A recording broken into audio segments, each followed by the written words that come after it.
What's going on, guys? I want to break down one of the early trades from this morning's call inside of Gold Members and Evolution Traders. We were on the call. We watched the sell-off. A lot of traders took the sell-off off the open. You can see here essentially from the word go, right? Essentially from the word go, we broke down through this most recent pre-market low.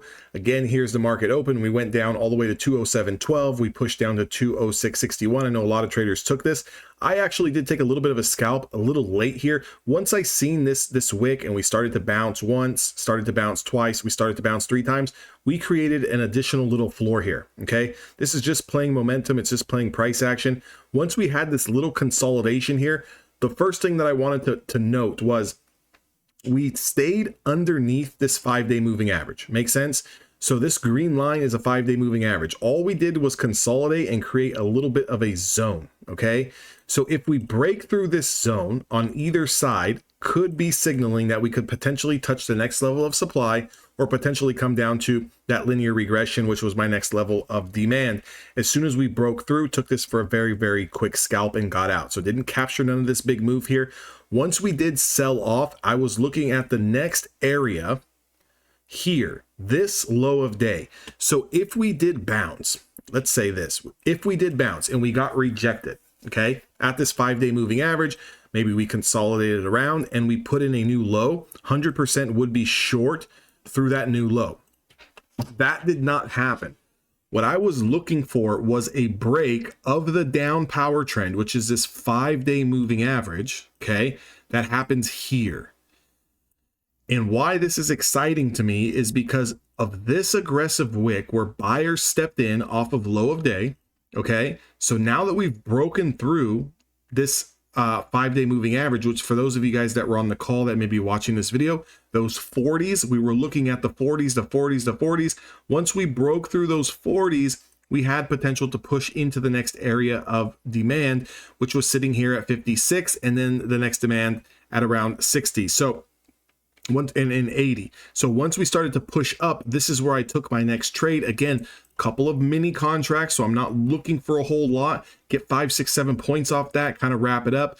Once you got back into that linear regression channel and got back over this 10-day moving average, it started to push really high here into this 20-day moving average. And again, my trading style is very simple. I'm going to trade supply to supply, demand to demand. So if you notice here, when we break this level of demand, we confirm that high and we have all this room into the next area of supply.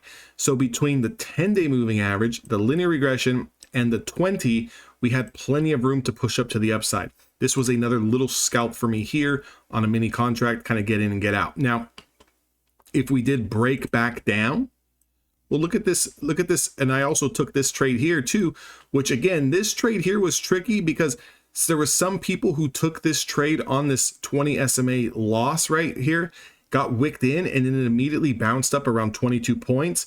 One thing that I was trying to focus on was to trade smaller size at this point in time, especially if you were green, so you could withstand the bounce. Because for everyone who got stopped out of this trade here, once we back tested, for me, these two candles at 11.15 and 11.20, we never broke or got over the 5 or 10-day moving average. We never took out the reason why candles high. This is an indicator to just stay short. Ended up picking up about 18 points on this flush to the downside before immediately reversing again and setting up yet another 20 SMA play. And this one here was absolutely phenomenal. It was beautiful. And again, because I'm a scalper and because I just don't hold for that long, by the time I get into this trade here, I take my 6, 7, 8 points and I get out and I just watch it continue to go. Now, could I have held this? Sure, if I had on micro contracts. But when I'm trying to put on two, right? When I'm trying to put on 2 mini contracts here and I start getting paid 7, 8, 9 points, I'm going to get the hell out as fast as I can to kind of secure those profits.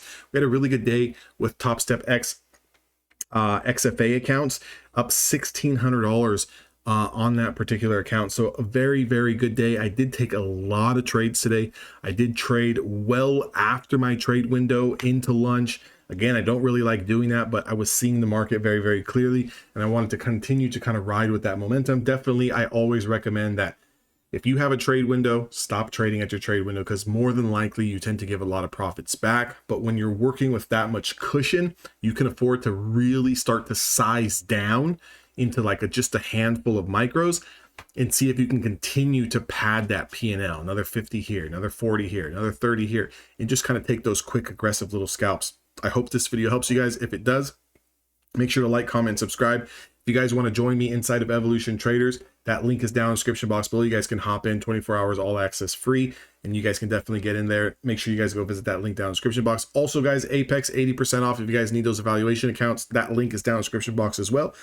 And I'll see all of you guys on the next video.